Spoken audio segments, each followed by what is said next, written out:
There is no biblical hell. There is no Christian hell, and I can prove it to you. The word hell that we use today is a mixture of an Old English word, a Norse pagan word, and it is a word used to combine 4 different places from 4 different cultures. And the evidence is in the Bible. Hell encompasses Sheol, which is Hebrew for grave or resting place, or where all the dead go. In the Greek translations of the Bible, it is Hades, which is the underworld. Hell also includes Gehenna, which was a burning garbage pile that sat outside of Jerusalem.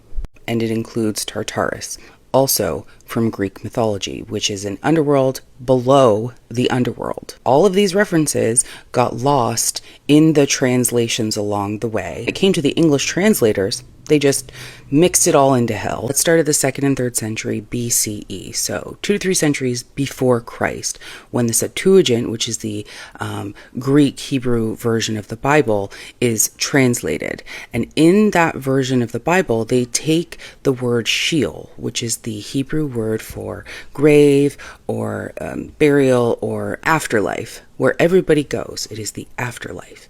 They take the word Sheol and they translate it to Hades, because that makes sense to Greek people. In Greek cosmology, Hades is the underworld. Everybody goes to Hades. It's the place after death. Again, 200 to 300 years before Christ and before the emergence of Christianity, Hades begins to develop a morality, place of judgment. Plato has a lot to do with that, because he started moralizing people's behaviors and then creating this judgment in Hades in the afterlife. By the time the Hellenistic period comes around, you're going to get judged in Hades. Then in the 4th century CE, so over 300 years after Christ, St. Jerome is commissioned by Pope Damascus to revise the Gospels. This turns the books of the Bible into Latin, known as the Vulgate. What's interesting is St. Jerome turns Sheol and Hades into Infernus, which just means the lower place. He keeps Gehenna, which is the actual place that existed outside of Jerusalem, which was just a burning valley of garbage, keeps that there. Sheol and Hades become Infernus. Gehenna stays the same. Before I get to the 3rd step of how English takes these words and turns them all into hell, we have to talk about Tartarus, which still exists, or should exist, in modern translations of the Bible. Stick with me, because this is where it gets really interesting. In Greek cosmology, Tartarus exists below Hades. In Hesiod's Theogony, Tartarus is described as the place lower where divine beings go. Tartarus is where Zeus sends the Titans after they are defeated. Tartarus isn't just a place, it's a primordial entity. It was formed or created with chaos, with Gaia, and with Eros. These entities existed before the gods. Ordinary people die and go to Hades. Divine beings are sent to Tartarus. It's like a maximum security prison for the gods. Now let's look at the New Testament. 2 Peter was written somewhere between 60 AD and 150 AD. It was written in Koine Greek. And let's look at the comparative translations here from English and Greek.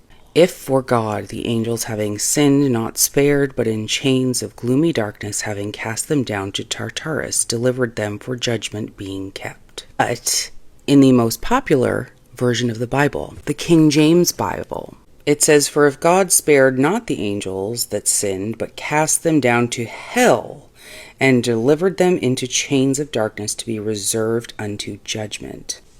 Hold on a second, what? Hell, not Tartarus.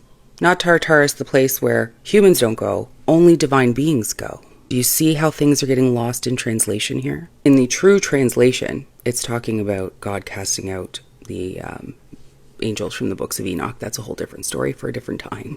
Now let's wrap this all up and go back to the scene of the crime, which begins in 1380 with the word hell, H-E-L-L-E. The Old English word for hell is a Proto-Germanic word that just means to hide or to conceal. That's it. In Norse mythology, Hel is both a goddess and an underworld. It's the place where warriors go when they haven't died gloriously in battle. Just like the Hebrew word Sheol, hell is morally neutral. It is not a place of punishment. So when Anglo-Saxon missionaries were speaking of the Bible or translating the Bible into their own language, they chose a word that would make sense to the people who spoke the same language. So it became hell, which was an afterlife, a neutral afterlife.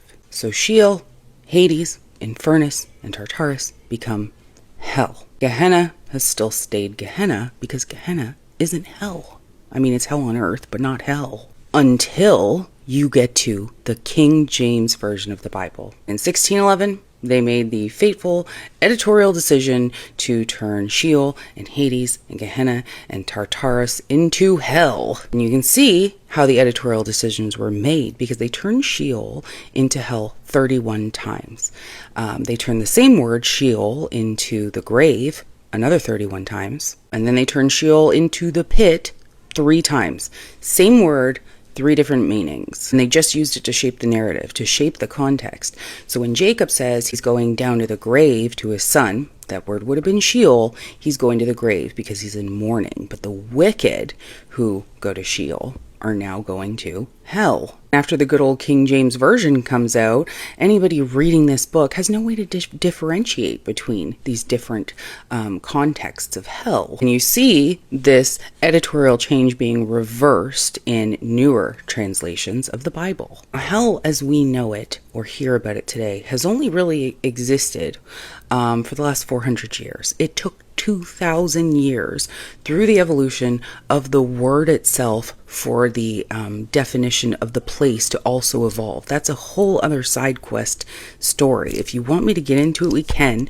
There's it relates a lot to the Book of Enoch, which there's traces of that all through the canonical Bible and cannot be denied. And really, it was, I guess I would blame it all on King James. He's the one that messed the whole thing up. Things were already underway. He just solidified it, and he was an awful person. If there's a hell, I think he's there. So, he's probably not, though. He's probably in Sheol or Hades. Definitely not in Tartarus. Do you see what I'm saying? Do you get it? There's no hell. Comprende? Comprendre?